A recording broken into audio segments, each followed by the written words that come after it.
Edith, o título da sua tese é Arquitetura Alternativa, 1956-1979. O que você estudou exatamente no seu trabalho de doutorado, Edith? Então, vamos lá, começar pela arquitetura, né? Então, a arquitetura, ela pertence à macro área do CNPq de Ciências Sociais Aplicadas, né?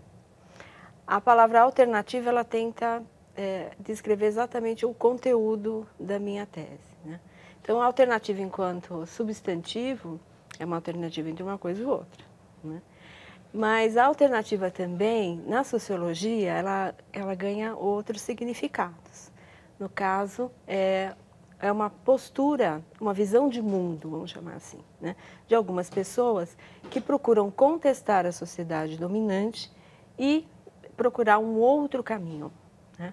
Então, é muito comum você ouvir medicina alternativa, né? Os alternativos, né? Para classificar esse grupo de pessoas. Então, basicamente, você pode entender a alternativa como sinônimo de contracultura no meu trabalho. E 56 a 79 é assim, um período bastante significativo, porque manifestações contestatórias sempre ocorreram através da história, né? Então, se você for analisar, sempre forças contrárias que movem a roda da história. No caso específico de 56 a 79, no mundo, né, na história ocidental, né, você começa a ver uma concentração muito grande de manifestações contestatórias, utópicas, né, e também juvenis, né? Então, é um período no mundo e também no Brasil que os jovens começam a se manifestar, né? E contestar a sociedade existente e também os seus valores, os comportamentos, né, da sociedade que precedeu. Então, os anos 60, eles são muito emblemáticos nesse sentido, né? O 56, ele tem um significado no mundo e no Brasil também, principalmente na arquitetura, que é a minha área, né? Como eu estudo cultura, arquitetura e contracultura, eu estou dentro do grupo de pesquisa da professora Mônica Junqueira de Camargo, que é o núcleo de pesquisa da cultura arquitetônica paulista e também dos arquitetos paulistas. 56 por quê? 56 no cenário da contracultura é o marco inicial da contracultura norte-americana com o poema Uivo de Allen Ginsberg. Em 57 você tem a obra On the Road, do Kerouac, né? 56, na arquitetura, você tem o fim dos congressos internacionais de arquitetura moderna, que marca um momento de ruptura entre o que vinha sendo feito em arquitetura moderna, justamente como quando acende uma nova geração de arquitetos que começam a questionar os valores dessa arquitetura moderna, em particular, mais especificamente, do urbanismo moderno, 56 lá atrás. No Brasil, 56 é muito importante porque é o momento do governo JK. Em 56, 57, você tem o início do concurso para o projeto de Brasília. E aí que entra a arquitetura, né? Falando e pensando em contracultura, para a sociedade de uma maneira geral, acho que eu posso dizer assim, essas questões ficam mais evidentes ou mais palpáveis em outras manifestações culturais, na música, na literatura, como você citou. Sim. A arquitetura, ela sempre também se posiciona do ponto de vista artístico ou político e acompanha e reflete os movimentos culturais, não só nessa época, agora bastante específica, mas em todos os movimentos culturais. É possível perceber uma resposta na arquitetura também? Sem dúvida, sem dúvida. A gente percebe, por exemplo, nos primórdios do modernismo, né, a presença de nomes como Le Corbusier, Walter Gropius, né, que eles estavam interagindo com toda essa virada do século e a novidade, né, da era da máquina, da industrialização, né? E você tem esse momento. E a arquitetura vai responder justamente isso. No caso de Le Corbusier, a máquina de morar, né? Mais adiante no tempo, a gente pode perceber, no momento do pós-modernismo, que aparece em outras áreas, literatura e tudo mais, você percebe que começa a ter uma efervescência grande com a arquitetura, né? A Bienal de Veneza mostra isso, né? E você vai ter a arquitetura dando respostas até, digamos, antes das demais manifestações. Mas essa integração realmente é importantíssima. O Baudelaire, quando está escrevendo, pensando no Flaner, em Paris, nas mudanças todas, ele pode refletir isso, como você disse, imediatamente. Claro, depende de uma editora para publicar. Sim. Mas o arquiteto depende também das pessoas estarem interessadas em levar adiante em suas casas essas manifestações? Exatamente. Isso é um ponto fundamental que você está tocando. Justamente porque a arquitetura, enquanto manifestação artística, né, ela precisa dos recursos, mas ela também precisa do outro para entender as suas ideias e compartilhar, né, para que o usuário, ou no caso, vamos pensar numa casa, o proprietário, ele tem que estar assim, comungando dessas ideias para poder desfrutar dessa arquitetura, né? Então, acho que nesse ponto é um aspecto fundamental. Só concluindo esse ponto que você chamou a atenção, e também a data, né? Você perceba, por exemplo, que o 79, que eu acabei não dizendo, o 79, no caso brasileiro, é uma data muito importante, porque você tem um momento da abertura política, né? Porque com o AI-5 você tem uma retração das reuniões públicas, não eram permitidas, então o diálogo estava muito fechado, né? Em 79, depois que caiu o AI-5 e com a lei da anistia, o governo permite reuniões públicas, né? E ocorreu em São Paulo um seminário no IAB, onde reuniu todas as gerações de arquitetos para discutir os rumos de como entender nesse processo que já caminhava para a democratização, né?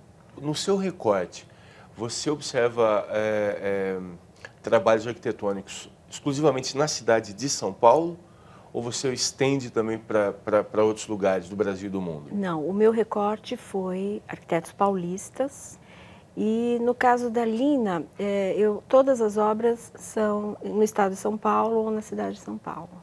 E para a gente também conseguir localizar nesse recorte temporal que você fez, antes de 56, o que era praticado na arquitetura? E você citou o movimento Beat, por exemplo, nos Estados Unidos, mas e no Brasil? Qual era o momento anterior cultural e o que vem junto com a arquitetura do ponto de vista da contracultura, para a gente conseguir se localizar nesse tempo e visualizar isso bem claramente? Então, vamos lá. A arquitetura vivia um momento muito singular nos anos 50. Vamos começar até os anos 50, né? Você tinha uma arquitetura moderna, né, que vinha sendo praticada desde a Escola de Belas Artes, que a gente chama comumente chamada de Escola Carioca, né, que você vai ter Niemeyer, Lúcio Costa, né, como grandes figuras, né? Lúcio Costa como um grande teórico, né, da arquitetura, é o nosso grande mestre. E até os anos 50, você começa a ver uma migração, digamos, uma difusão, melhor dizendo, né, desse polo inicial no Rio de Janeiro, que começa com o Ministério da Educação e Saúde, o MES, né, que é um marco da arquitetura moderna brasileira. E essas ideias começam a se difundir para outros estados, né? E você começa em São Paulo também receber essas ideias novas, né, modernas, e começa a se praticar em São Paulo também uma arquitetura moderna, né? Nós temos assim alguns arquitetos importantes que até estudaram na antiga EMBA, como Eduardo Corona, por exemplo, que estudou lá e veio para São Paulo lecionar na FAU-USP, Roberto Tibau também, né? Então você tinha uma arquitetura, podemos chamar, modernista. E nos anos 50, essa arquitetura estava no auge, né? Era até curioso imaginar que era uma arquitetura publicada nas revistas, né, de circulação semestral, semanal, né?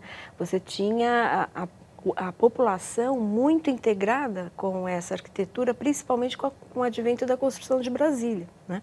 Então, digamos, a arquitetura estava muito popular, né? A Brasília, ela catalisou uma série de, enfim, de interesses, né? Porque as pessoas começaram a ver aquilo como um sinônimo de progresso brasileiro, né?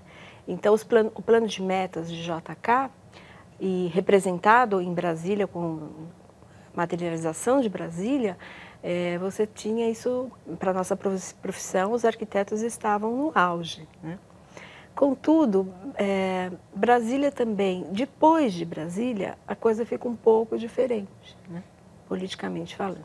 Principalmente depois da transição do governo. Então, quando entra Jânio Quadros e João Goulart vice, né, você começa a ter um período conturbado politicamente e culturalmente rico, né? Então, por exemplo, nesse período que estava no auge, todos tinham, digamos, um sentimento de que o Brasil ficaria grande e moderno, né?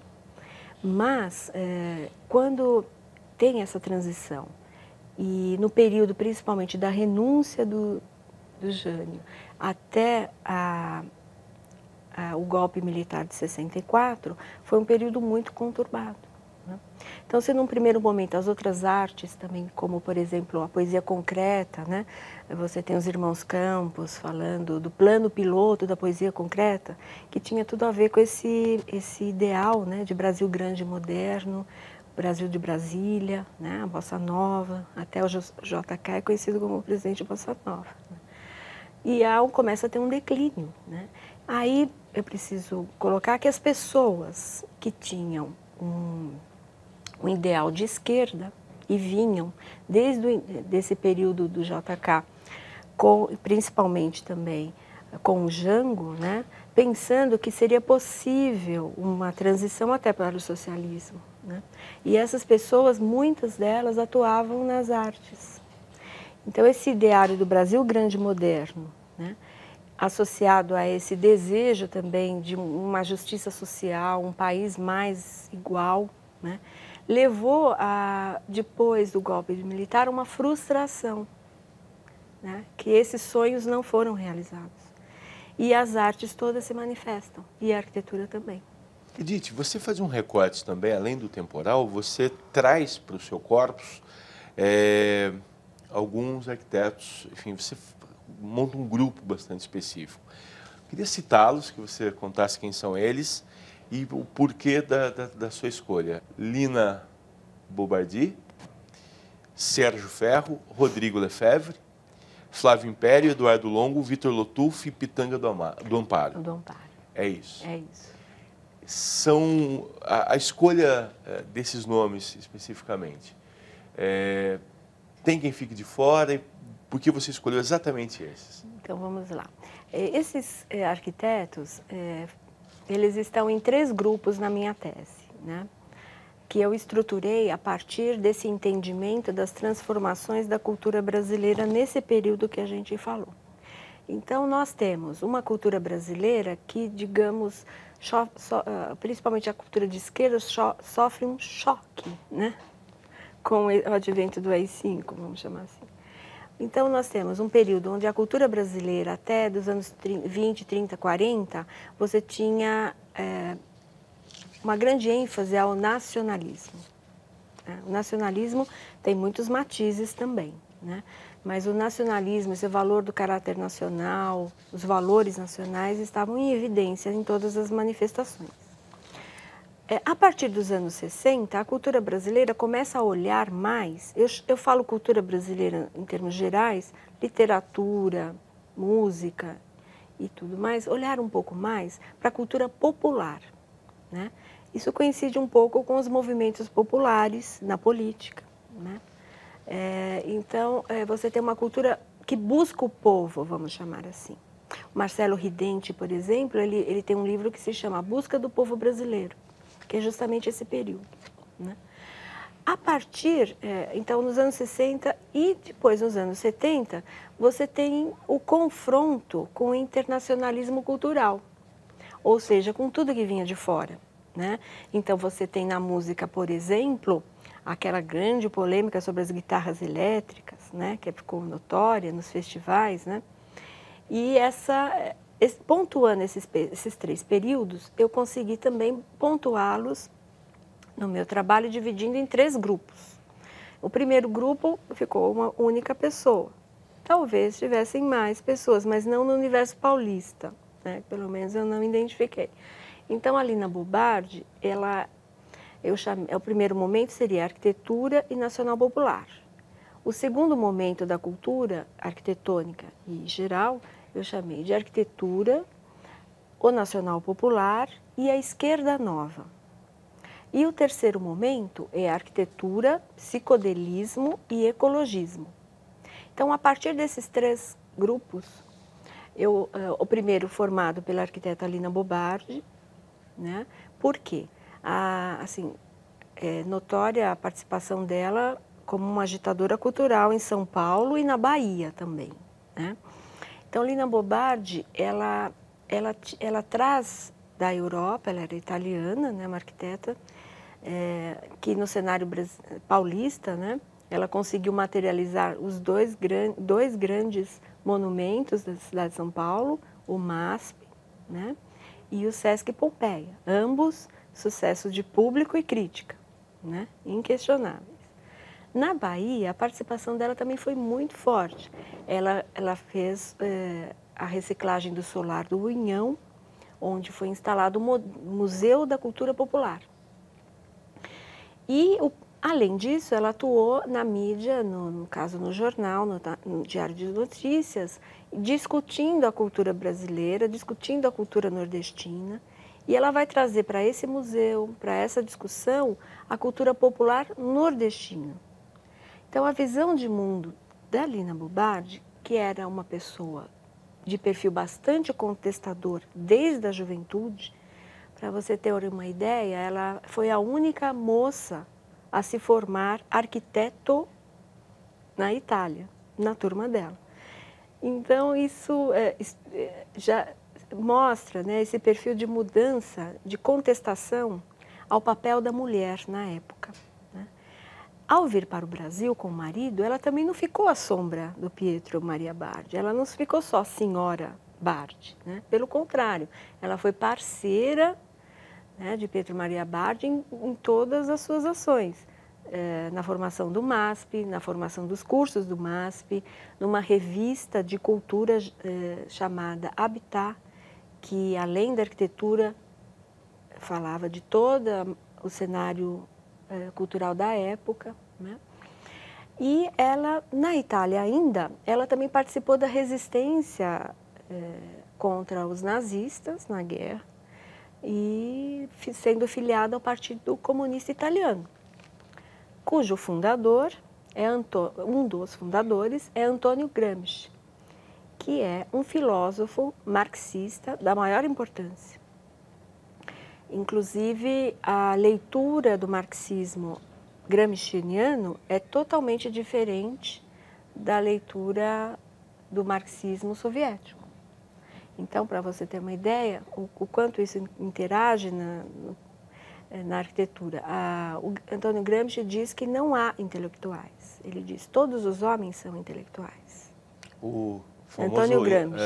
O famoso intelectual orgânico do Gramsci. Exatamente. Então, por isso a Lina Bobardi fica num grupo ela só. O segundo grupo é o que você chamou Arquitetura Nova, é isso? Isso. E que tem Flávio Império, Rodrigo Lefebvre e Sérgio Ferro. Perfeitamente. Então, como esse grupo se estrutura? Eles começam também com um pensamento nacional popular, diferente do da Lina Bobardi, porque o da Lina Bobardi é gramsciano. O do grupo Arquitetura Nova, que são 3 arquitetos, a gente precisa entender onde eles estavam, né? No caso, o Flávio Império, por exemplo, ele participava do grupo Arena, de teatro, do Augusto Boal, e do grupo Oficina, do José Celso Martinez, como cenógrafo. Então, Flávio Império, ele também comungava com o nacional, com esse pensamento nacional popular, a necessidade de trazer elementos da cultura popular. Contudo, um pouquinho diferente da Lina. Aí, por isso, os matizes desse conceito, né? Você já deve conhecer o CPC da UNE, que nasceu a partir do grupo do Boal, do Vianinha, né? E esse grupo, inclusive, as primeiras peças no Rio de Janeiro foram encenadas na faculdade, na EMBA, na antiga EMBA, né? Na Faculdade de Arquitetura do Rio de Janeiro. Então, Flávio Império era uma pessoa que estava integrada, né, nesse grupo e atuando como cenógrafo. E ele, na Faculdade de Arquitetura, enquanto aluno, ele tinha os seus colegas Rodrigo Lefebvre e Sérgio Ferro. E esse grupo se une, né, por questões ideológicas, por afinidades pessoais. E apesar de não ter um manifesto, né, chamado Grupo Arquitetura Nova, as carreiras deles são totalmente imbricadas, né? E eles têm uma afinidade de pensamento, né? E dois desses integrantes, Sérgio Ferro e Rodrigo Lefebvre, eram filiados ao Partido Comunista Brasileiro, que sofre com o regime militar, né? Ele vai para a clandestinidade, né? E nesse grupo do PCB, onde participavam esses dois arquitetos, eles eram também, depois de formados, foram professores da FAU, jovens professores, todos eles, né? O que acontece? No próprio PCB houve uma grande ruptura de qual caminho seguir depois do golpe militar.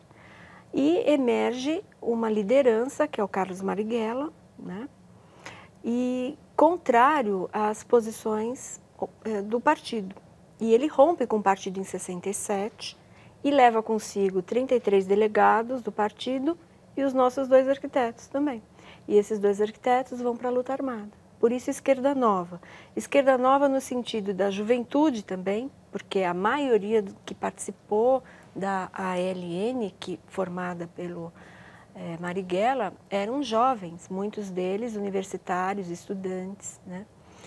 O terceiro e último grupo, que não tinha esse viés político, que a gente pode chamar, são arquitetos, dois deles formados na Faculdade Mackenzie, naquele período também difícil, onde, por exemplo, o Eduardo Longo, que é mais velho desse grupo, ele se formou em 66, então ele passa por aquele período de rivalidade entre alguns grupos mackenzistas de direita, que podemos chamar assim, e alguns grupos da Universidade da USP, né, da Faculdade de Filosofia, que ficava de frente, ali na Maria Antônia, alguns grupos também mais radicais de esquerda.